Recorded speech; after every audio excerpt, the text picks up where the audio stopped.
Assalamualaikum warahmatullahi wabarakatuh. Baiklah, perkenalkan, nama saya Hikmatul Husna. Saya mahasiswa Intek Akuntansi BP 2018. Di sini saya akan mempresentasikan hasil penelitian saya yang berjudul Analisis Reaksi Pasar Modal Indonesia terhadap pengumuman stock split event study saham pada perusahaan go public yang tercatat di Bursa Efek Indonesia periode 2015 sampai dengan 2019. Sebelumnya, saya ucapkan terima kasih kepada Ibu Deni Yohana selaku pembimbing saya yang mana telah membantu saya selama penelitian ini, dan juga terima kasih saya ucapkan kepada dosen penelaah saya yang mana nantinya akan memberikan saya masukan, saran, serta kritik. Nah, untuk topik pembahasannya, yang pertama terdiri dari bab 1 di pendahuluan, bab 2 landasan teori, bab 3 metodologi penelitian, bab 4 hasil pembahasan, serta bab 5 penutup. Mungkin langsung saja kita masuk pada bab 1, yaitu pendahuluan. Langsung saja kita masuk pada bagian latar belakang. Yang pertama, sebagaimana yang kita ketahui bahwa informasi menjadi patokan utama bagi investor di pasar modal. Suatu informasi dianggap informatif jika informasi tersebut mampu mengubah kepercayaan para pengambil keputusan. Yang kedua, pengumuman atau corporate action mempengaruhi suatu reaksi terhadap pasar. Hal tersebut tergantung ada atau tidaknya kandungan informasi pada pengumuman stock split tersebut. Dan yang ketiga, banyaknya perusahaan go public yang listing pada Bursa Efek Indonesia yang melakukan tindakan stock split. Sebagaimana kita ketahui juga, semakin bertambah banyaknya investor dari tahun ke tahun, dan juga banyak juga perusahaan yang melakukan corporate action seperti stock split ini. Rumusan masalah penelitian ini yang pertama yaitu apakah terdapat perbedaan abnormal return pada saham go public di Bursa Efek Indonesia antara waktu sebelum dan sesudah pengumuman stock split. Yang kedua, apakah terdapat perbedaan trading volume activity pada saham go public di Bursa Efek Indonesia antara waktu sebelum dan sesudah pengumuman stock split. Sejalan dengan tujuan penelitiannya, yaitu untuk mengetahui signifikansi rata-rata abnormal return pada saham go public di Bursa Efek Indonesia antara waktu sebelum dan sesudah pengumuman stock split. Dan yang kedua, untuk mengetahui signifikansi trading volume activity pada saham go public di Bursa Efek Indonesia antara waktu sebelum dan sesudah pengumuman stock split. Nah, untuk manfaat dari penelitian ini diharapkan dapat memberikan manfaat yang pertama bagi peneliti untuk mengetahui perbedaan antara abnormal return dan trading volume activity antara waktu sesudah dan sebelum pengumuman stock split. Yang kedua, bagi investor diharapkan investor dapat mendapatkan informasi sehingga bisa mengubah kepercayaan mereka untuk mengambil keputusan antara membeli, menjual, atau menghold saham tersebut. Yang ketiga, bagi pembaca dan pihak lainnya diharapkan dapat memberikan referensi untuk penelitian selanjutnya. Selanjutnya kita langsung saja masuk pada bagian bab 2. Bagian bab selanjutnya yaitu bab 2, yaitu tentang peninjauan pustaka. Nah, langsung saja kita masuk pada bagian landasan teori. Yang pertama yaitu signaling theory. Signaling theory menyatakan bahwa stock split dapat memberikan sinyal baik positif maupun negatif pada investor mengenai prospek perusahaan yang bagus di masa yang akan datang. Perusahaan yang melakukan stock split biasanya adalah perusahaan dengan kondisi kinerja yang baik. Selanjutnya itu stock split. Stock split ini adalah sebagaimana kita ketahui merupakan suatu tindakan pemecahan saham yang dilakukan oleh perusahaan terhadap saham yang dimilikinya. Pemecahan saham ini dilakukan karena harga saham dianggap terlalu tinggi sehingga tidak terjangkau oleh investor-investor kecil, sehingga dilakukannya stock split. Selanjutnya yaitu pasar modal. Pasar modal merupakan sebuah pasar tempat bertemunya antara pedagang dan pembeli, di mana tempat dana modal seperti ekuitas dan utang diperdagangkan. Selanjutnya yaitu pasar modal efisien. Nah, pasar modal efisien ini adalah pasar modal yang harganya mencerminkan semua efek yang memiliki informasi yang meningkat. Dan dalam pasar modal efisien ini terbagi atas 3, yaitu efisiensi pasar bentuk lemah, efisiensi pasar bentuk setengah kuat, dan efisiensi pasar kuat. Selanjutnya yaitu studi peristiwa atau event study. Nah, event study ini bertujuan untuk mengkaji pola reaksi terhadap informasi. Menurut Yagianto, event study merupakan studi yang mempelajari reaksi pasar terhadap suatu peristiwa yang informasinya dipublikasikan sebagai suatu pengumuman. Nah, selanjutnya yaitu investasi. Nah, investasi ini merupakan penanaman modal yang dilakukan saat ini guna mendapatkan keuntungan di masa yang akan datang. Nah, selanjutnya itu return saham. Harga saham terbentuk dan erat kaitannya dengan harga pasar suatu saham yang terbentuk dari transaksi jual beli saham. Selanjutnya, actual return atau return yang sesungguhnya merupakan return yang sedang terjadi dan dihitung menggunakan data masa lalu sebagai dasarnya. Selanjutnya yaitu expected return atau return yang diharapkan merupakan sejumlah keuntungan yang menjadi harapan investor. Selanjutnya yaitu abnormal return. Abnormal return ini merupakan selisih antara return yang diharapkan dengan return yang sesungguhnya, di mana abnormal return merupakan return yang diperoleh oleh investor yang tidak sesuai dengan harapan maupun ekspektasi investor tersebut. Di mana abnormal return ini dapat kita cari dengan menggunakan rumus yaitu actual return untuk saham I pada hari ke-T dikurang dengan expected return untuk saham I pada hari ke-T. Nah, selanjutnya itu trading volume activity. Volume perdagangan saham ini merupakan salah satu indikator dari reaksi pasar terhadap suatu pengumuman. Nah, trading volume activity ini merupakan suatu instrumen yang dapat digunakan untuk melihat reaksi pasar modal terhadap informasi melalui parameter volume perdagangan saham. Di mana rumus untuk mencari TFD ini bisa menggunakan rumus jumlah saham I yang diperdagangkan pada waktu T dibagi dengan jumlah saham I yang beredar saat T. Nah, selanjutnya itu penelitian terdahulu. Yang pertama, penelitian Kusuma, Ning, Tias, dan Yunita pada tahun 2014 menunjukkan bahwa terdapat perbedaan yang signifikan antara abnormal return sebelum dan sesudah pengumuman stock split dan terdapatnya perbedaan yang signifikan antara trading volume activity sebelum dan sesudah pengumuman stock split. Yang kedua yaitu penelitian Hendry dan Aziza pada tahun 2019 bahwa tidak terdapat perbedaan signifikan trading volume activity sebelum dan sesudah pengumuman stock split dan terdapat perbedaan signifikan abnormal return sebelum dan sesudah pengumuman stock split. Yang ketiga, Putra dan Suaryana 2019 menunjukkan bahwa terdapat reaksi pasar atas pengumuman stock split ditunjukkan dengan adanya abnormal return di sekitar pengumuman stock split. Dan yang terakhir yaitu Paramita di mana hasil penelitian ini yaitu ditemukan bahwa terdapat abnormal return positif di sekitar pengumuman stock split. Hal ini menunjukkan adanya kandungan informasi pada stock split. Selanjutnya yaitu kerangka penelitian dari pengumuman stock split nanti akan adanya reaksi pasar terhadap pengumuman stock split tersebut sehingga akan berpengaruh terhadap abnormal return sebelum dan sesudah pengumuman stock split dan trading volume activity sebelum dan sesudah pengumuman stock split. Dan berdasarkan kerangka landasan teori, penelitian terdahulu, dan kerangka konseptual, maka dapat diajukan hipotesis sebagai berikut.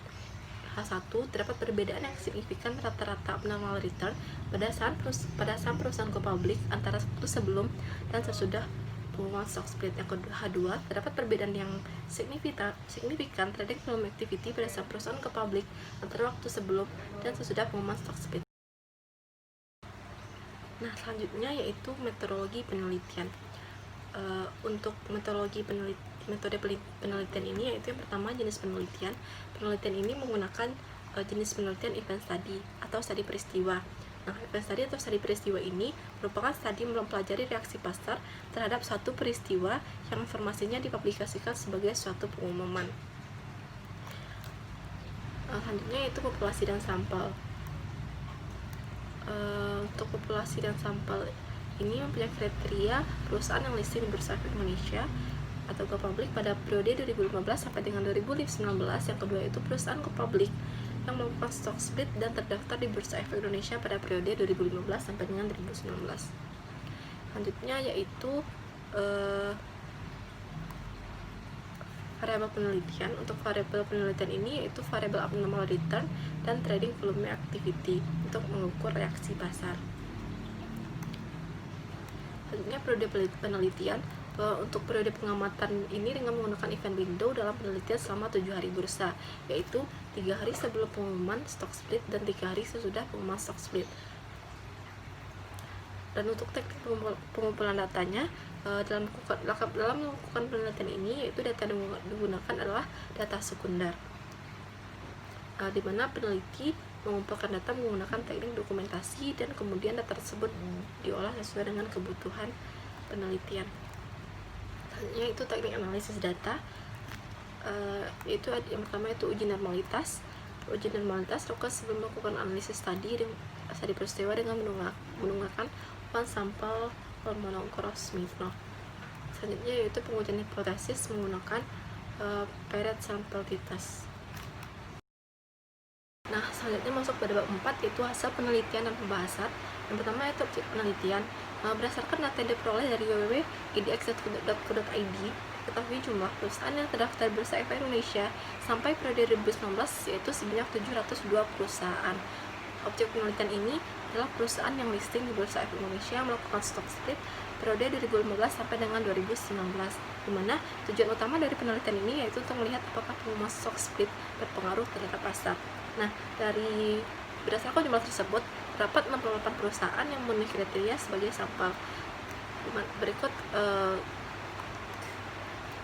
kriteria pengambilan sampelnya, yaitu perusahaan terdaftar di Bursa Efek Indonesia yang melakukan pengumuman stock split periode 2015 sampai dengan 2019 sebanyak 68, sedangkan data yang tersedia tidak ada. Jadi terdapat jumlah perusahaan yang memenuhi kriteria sebanyak 68 perusahaan.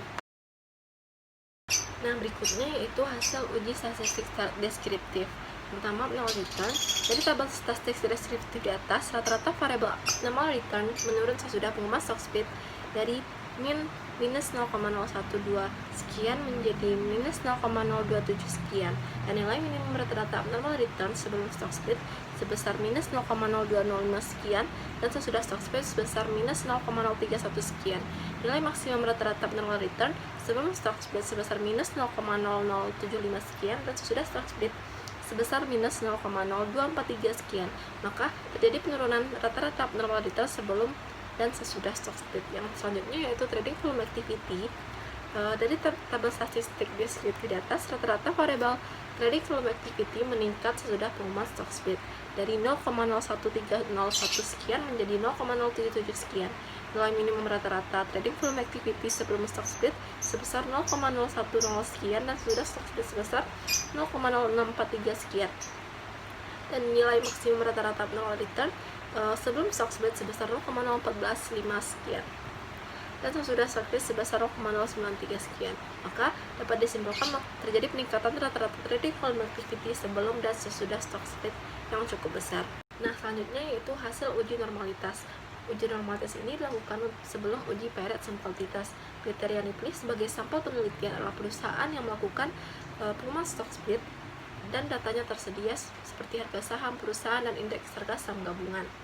Nah, uji normalitas pada di atas lakukan dengan one sample Kolmogorov-Smirnov test untuk abnormal return sebelum dan sesudah terjadinya pengumuman stock split. Dan uji normalitas Kolmogorov-Smirnov bertujuan untuk mengetahui apakah suatu nilai berdistribusi dengan normal. Dan pada hasil uji normalitas ini menunjukkan bahwa aktual average kumulatif normal return selama periode 3 hari sebelum dan pengumuman 3 hari sebelum pengumuman dan 3 hari sesudah pengumuman stock split berdistribusi dengan normal. Hal ini ditunjukkan dengan hasil probabilitas sebesar 0,200 di mana hasil tersebut besar dari 0,05 sehingga data tersebut dapat diproses untuk pengujian selanjutnya yaitu uji Paired Simplicitas. Nah, selanjutnya yaitu hasil pengujian hipotesis, yaitu dengan menggunakan uji statistik Paired Simplicitas. Yang pertama akan dilakukan pada abnormal return terlebih dahulu. Uji Paired Simplicitas ini digunakan untuk mengetahui apakah terdapat perbedaan rata-rata dari dua sampel yang berpasangan. Pengujian Paired Simplicitas ini dilakukan untuk melihat apakah terdapat perbedaan antara average normal return dalam waktu sebelum dan sesudah pengumuman stock split yang dilakukan oleh perusahaan tentang waktu tahun 2015 sampai dengan 2019. Dan jika hasil pengujian menunjukkan hasil signifikansi kecil dari 0,05, maka terdapat perbedaan antara sebelum dan sesudah pengumuman stock split atau H1 diterima. Dan jika hasil pengujian menunjukkan hasil signifikansi besar dari 0,05, maka tidak terdapat perbedaan antara sebelum dan sesudah pengumuman stock split atau H1 ditolak. Hasil pengujian statistik persepsivitas ini mendapatkan hasil bahwa terdapatnya perbedaan yang signifikan antara sebelum dan sesudah terjadinya pengumuman stock split periode 2015 sampai dengan 2019, berarti H1 diterima. Hal ini ditunjukkan dari hasil pengujian yaitu sig to tail sebesar 0,015 di mana kecil dari 0,05. Dan untuk trading volume activity, Pengujian ini dilakukan untuk melihat apakah terdapat perbedaan antara average trading volume activity sebelum dan sudah pengumuman stock split pada perusahaan tertentu tahun 2015 sampai dengan 2019. Jika hasil pengujian menunjukkan hasil signifikansi kecil dari 0,05, maka terdapat perbedaan antara sebelum dan sesudah pengumuman stock split atau H2 diterima. Dan jika hasil pengujian menunjukkan hasil signifikansi besar dari 0,05, maka tidak terdapat perbedaan antara sebelum dan sesudah pengumuman stock split atau H2 ditolak. Hasilnya adalah SIG to tail sebesar 0,017 di mana kecil dari 0,05. Berarti hasil ini menunjukkan bahwa terdapatnya perbedaan yang signifikan antara sebelum dan sesudah terjadinya pengumuman stock split periode 2015 sampai dengan 2019 dan H2 diterima. Selanjutnya yaitu pembahasan. Nah, dari perbedaan abnormal return sebelum dan sesudah pengumuman stock split berdasarkan hasil uji statistik atau hasil output SPSS melalui pengujian Paired Sample T-Test, dapat disimpulkan bahwa terdapatnya perbedaan yang signifikan rata-rata abnormal return pada saham perusahaan yang listing di Bursa Efek Indonesia periode 2015 sampai dengan 2019 sesudah dan sebelum melakukan stock split, di mana hasilnya negatif dan signifikan. Hal ini ditunjukkan dari tingkat signifikan 0,015 di mana hasil tersebut kecil dari 0,05. Perhitungan pada tabel di atas menunjukkan bahwa rata-rata abnormal return sudah pengumuman stock split meningkat dari rata-rata abnormal return sebelum peristiwa, dan terdapat abnormal return yang signifikan bernilai negatif, yaitu dari minus 0,0388 sekian menjadi minus 0,0826 sekian. Hal ini menunjukkan bahwa pasar bereaksi terhadap pengumuman stock split. Peningkatan yang signifikan tersebut mengindikasikan bahwa pengumuman stock split mengandung informasi yang mempengaruhi investor untuk merespon pengumuman secara cepat. Adanya abnormal return yang signifikan di sekitar pengumuman stock split disebabkan karena informasi stock split cukup bermakna dan mendapat reaksi dari pasar. Peningkatan yang signifikan dapat dijelaskan karena beberapa hal berikut ini. Investor cukup tertarik memberikan reaksi terhadap pengumuman stock split tersebut, sehingga investor menganggap pengumuman stock split sebagai sinyal atau informasi yang positif. Kedua, investor melakukan analisa lebih lanjut terhadap perusahaan-perusahaan yang melakukan tindakan stock split.